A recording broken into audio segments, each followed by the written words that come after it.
खड़ा नहीं किया मैंने। रेडी जी जी सर, पहले अपना परिचय दे दीजिएगा सर।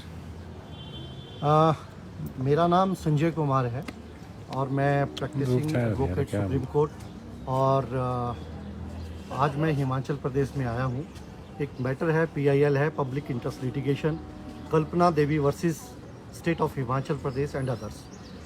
ये हम लोगों ने फाइल की थी 1 साल पहले, यानी कि 2023 में, क्योंकि हिमाचल सरकार जब बनी थी तो इन्होंने चीफ पार्लियामेंट्री सेक्रेटरी 6 बनाए थे और इसकी जो नोटिफिकेशन आई है वो अपने आप में अनकॉन्स्टिट्यूशनल है, इलीगल है। उसको हमने अपनी पिटीशन के माध्यम से चैलेंज किया था और उस पर लगभग 1 साल ख़त्म होने को आया हुआ है। और पहली बार जब ये लगी थी मेरी पिटीशन 12 अप्रैल 2023 को लगी थी। इसमें सबसे पहली पिटीशन हम लोगों ने यानी कल्पना देवी ने फाइल की थी और आज इसकी प्लीडिंग्स कंप्लीट हो चुकी है और 2, 3, 4 जो पिछली तारीख को इसके डेट्स बताई थी कि इसको डेट स्पेशल बेंच बना हुआ है और इस बेंच में जो है वो फाइनल आर्गूमेंट के लिए आज ये लगी हुई थी। और परंतु आज कोर्ट ने कहा कि आज का जो बेंच है वो इसको पूरी तरह सुन नहीं पाएगा, कंप्लीट नहीं कर पाएगा। इसलिए जो है इसमें हम लोग आपको एक और डेट दे रहे हैं।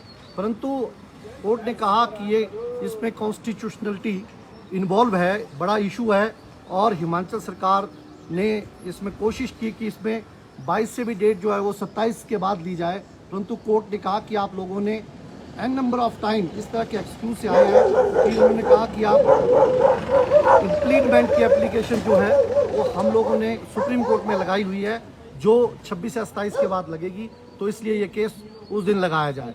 ये एक ओरल जो है वो ओरली कोर्ट ने बोला, तो कोर्ट ने उनकी ये जो रिक्वेस्ट है वो डिक्लाइन कर दी और 22 अप्रैल 2023 को इसको जो है वो दोबारा लगा दिया। अब 22, 23, 24 लगातार 2 से 3 दिन जब तक इसमें आर्गूमेंट कंप्लीट नहीं हो जाता, क्योंकि कोर्ट ने दोबारा, मैं कहना चाहता हूँ, कोर्ट ने कहा कि यह जो मैटर है वो अति महत्वपूर्ण और इम्पॉर्टेंट है, क्योंकि इसमें कॉन्स्टिट्यूशनल की जो अमेंडमेंट 91 है उसको जो है वो चैलेंज किया गया हुआ है। सब्सटेंशियल क्वेश्चन ऑफ लॉ 1 है, तो इसलिए जितनी भी पिटीशन है उनको कंक्लूड जल्दी से जल्दी किया जाएगा। क्या उम्मीद कर रहे हैं कि इस बार जो है कोई निर्णय पर पहुंचेगा कोर्ट? कोर्ट में देखो, कोर्ट का एक प्रोसीजर होता है। पहले तो पिटीशन फाइल की जाती है, फिर दूसरा पक्ष उसमें काउंटर रिप्लाई यानी कि काउंटर एफिडेविट फाइल करता है और इस तरह के जो केसेस हैं वैसे तो उनको जल्दी से जल्दी इनमें निर्णय आते हैं, क्योंकि इसमें जो CPS अपॉइंट किए गए हुए हैं, इसमें काउंटर एफिडेविट में इन लोगों ने यानी कि हिमाचल सरकार ने स्वीकार किया हुआ है कि उनको MLA से ज़्यादा सैलरी दी जाती है। तो अपने आप में ये एक स्टेट एक्सचेकर का जो इसका जो स्टेट एक्सचेकर जो है वो फंड्स का दुरुपयोग हो रहा है। इनको लग्जरीज गाड़ियाँ जो है वो दी जाती है, फ्लैग लगे हुए हैं, सारी मंत्रीज वाली सुविधा है। पिछली बार उसमें जो है वो इसमें स्टे हुआ है उनके इन सुविधाओं को लेके, परंतु अब फाइनल वर्डिक्ट आना है, तो इसलिए कोर्ट ने बार बार कहा है कि हम लोग इस मामले को जल्दी से जल्दी जो है वो ख़त्म करने की कोशिश करेंगे और इसलिए यह तारीख छोटी दी गई 22 अप्रैल, इसी महीने की 22 अप्रैल को दी गई और 22, 23, 24।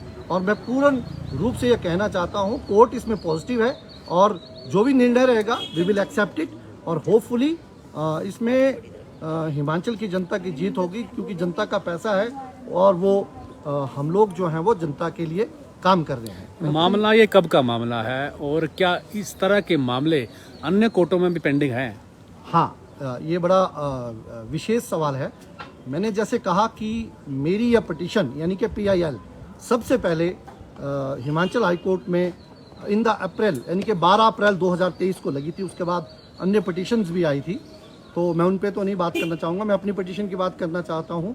हमने इसका आधार सुप्रीम कोर्ट की 2 जजमेंट्स ऐसी हैं, जैसे स्टेट ऑफ असम के V. Roy versus state of Assam और एक सुकुमार वर्सेस स्टेट ऑफ मणिपुर 2022 की एक स्टेटमेंट जजमेंट है सुप्रीम कोर्ट की, जिसमें कहा गया हुआ है कि कोई भी अधिकार CPS बनाने का किसी भी स्टेट को नहीं है, क्योंकि जो स्टेट्स ये सहारा लेती हैं, हमने स्पेशल लेजिस्लेशन यानी कि कोई एक्ट बनाया हुआ है, उन एक्ट को ऐसी कोई पावर नहीं है।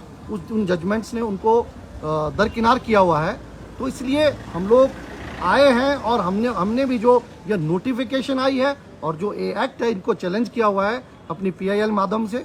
और आपने जो कहा इसको मोर देन 1 ईयर जो है इस कोर्ट में हो चुका है और हमें उम्मीद है कि अब इसका निर्णय जो जल्दी से जल्दी आएगा। क्या ये CPS के पद को हटाने को लेकर है या फिर इनकी सदस्यता का भी खतरा हो सकता है इसमें? देखो, जो इनकी जो इलीगल ओथ है, सदस्यता का हमने बात कही है कि जब किसी की ओथ इलीगल होती है तो उसके साथ साथ CPS को हटाने के भी प्रेयर है। और अगर कोर्ट इसमें कंसीडर करेगा तो हम लोगों ने कहा है, वैसे तो इसमें ऑफिस ऑफ द प्रॉफिट भी होता है जिसको हम लोग कहते हैं कि ये जब कोई भी ऐसा पद MP या MLA, जैसे आपको जया बच्चन की एक जजमेंट है, ऑनरेबल सुप्रीम कोर्ट ने कहा था कि कोई भी MP जो है वो MP से ज़्यादा सैलरीज नहीं ले सकता है और कोई बड़े विशेष पदों पे नहीं हो सकता है। यह तय करना, वैसे तो हाई कोर्ट पे ऐसी हमने बात कही थी, मेंशन किया था, पर हमारी प्राइमरी जो मेरी रिक्वेस्ट है वो ये है कि इन CPS को जल्दी से जल्दी हटाया जाए। Thank you. Thank you.